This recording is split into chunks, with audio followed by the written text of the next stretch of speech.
Hi everyone, this is Rambabu Vasupilli from Guramur Inc. I'll give you a scenario. Let's say there is a guy married with a couple of very young little toddlers or some kids who is 5 to 6 years of genuinely experienced, let's say in some IT job. Now he wants to come to Canada, and obviously let's say he has an age of 35 years. So obviously with 35 years of age, getting a PR is not going to work out because he will get less CRS score. In such situation, what would anybody do? Okay, I'm sure most of you might think going to Canada on a study permit is the better way. Okay, but this is where many people go wrong. Okay, let me explain you how. The study permit is ideally for those who have no or little experience back home, or who are fresh out of college and they wanted to do post-graduation or masters in Canada.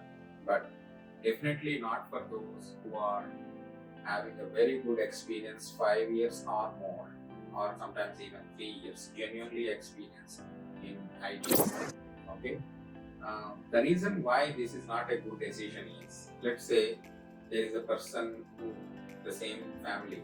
So if he is going on a study permit, then the probability of his spouse getting an open work permit and his kid getting a study permit or a visitor visa is very less, because study permit approval rate itself is 50-50, and the dependent visa for a study permit holder is even, the chance of getting it approved is even lesser. Okay, so he will go to Canada first. So what is he going for? He is just going to, so that he will get some 3 years of work permit if he does 2 years of study. But let me tell you how is the life of that person when once he lands in Canada. Remember, he has 5 years of experience minimum, 5 to 10 years of experience. He was having a very well paid job in India, and now at this age of 35, he is coming to Canada on a study permit. So he has to go to college and study daily. He can work only for 20 hours a week, and he cannot get that 20 hours in the software job where he was quite experienced back home. So he has to do only part-time jobs, and most of the part-time jobs either are in restaurants or in factories or in warehouses, right? So he will be doing all kinds of less paying jobs for $10, $12 or a minimum wage.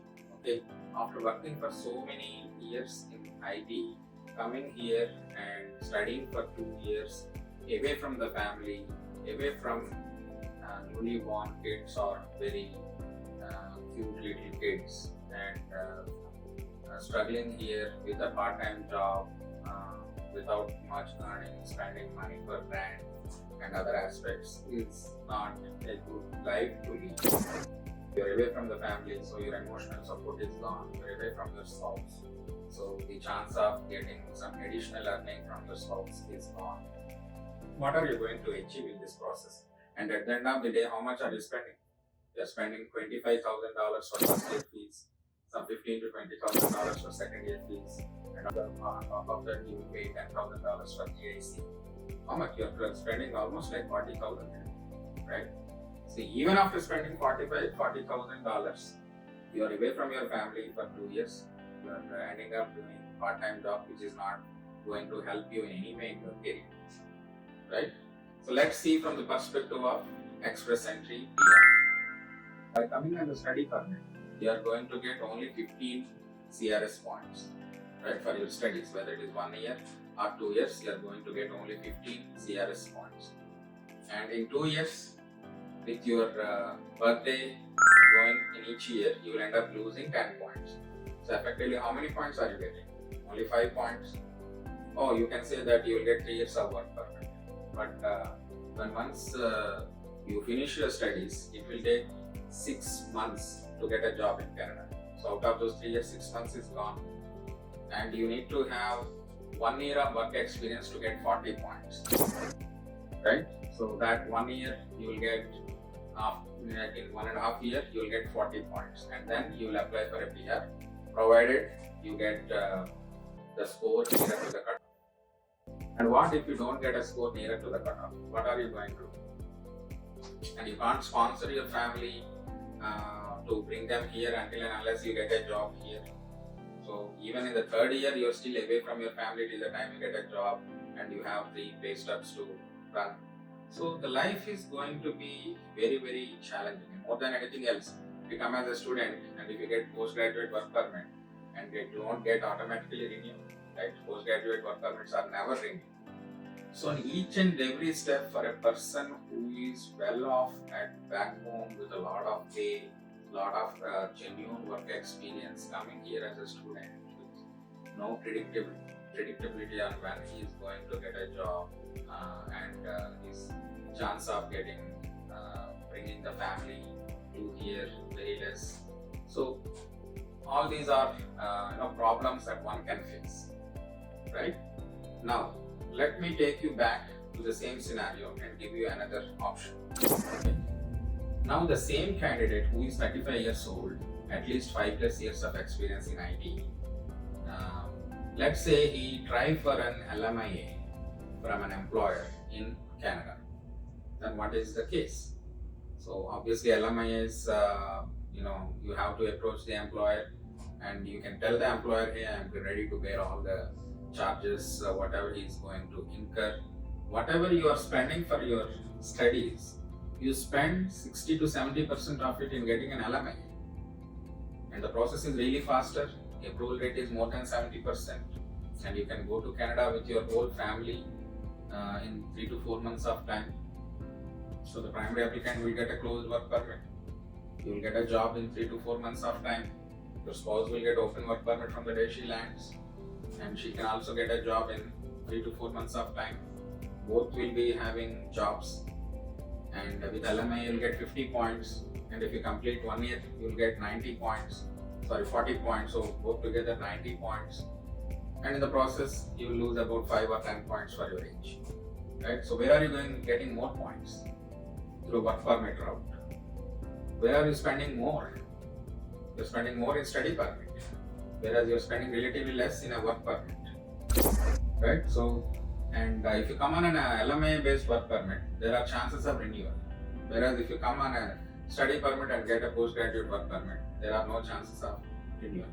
Here with the work permit route, you can bring the whole family. There in the study permit route, you may or may not be able to bring your whole family along with you. So the approval rate of a study permit is 50-50, whereas the approval rate of a work permit is like 70 to 80%. And you'll be relatively more happier when you come here on a work permit. But again, there is another big challenge. When you come here on an LMIA based work permit, make sure you do your groundwork, due diligence to identify if the employer is really genuine, he has any past history of hiring temporary foreign workers, and if it is with a real job. Okay, make sure you always come with a real job so that as soon as you land here within 3 to 4 months of a time, you can land up into one project or a job so that you can start getting paid. Okay, but there will be another problem of running payroll if by any chance you don't get a job, so that will end up like 3 to 4 months best case. I'm taking this into an assumption that the candidate is really experienced, genuinely experienced, and he is experienced in a role or a technology that is in good demand in Canada. Okay. Again, this formula, I'm telling you this for IT folks. Okay, for each other role, the formula will slightly differ. For example, like we cannot apply the same formula for a mechanical engineer because here it's not that much easy to get an LMIA for a mechanical engineering candidate or a job for a mechanical engineering candidate. So I hope you understand what are some of the difficulties in coming here as a student, especially when you have genuine 5+ years of experience back home.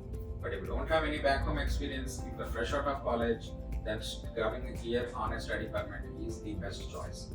Because you'll not be married by then. You'll come here as a single, so you can live your life, you can do part-time jobs, you have nobody to take care, so whatever you earn, it will go to your pocket. You can live a very comfortable life compared to being a family with lots of kids to care, no emotional support. I hope this video is helpful for you. If you need more information on this or more insight onto this and what are the problems that you wanted to understand more, feel free to schedule a call with me and I will be glad to assist you in giving an appropriate advice. Thank you so much.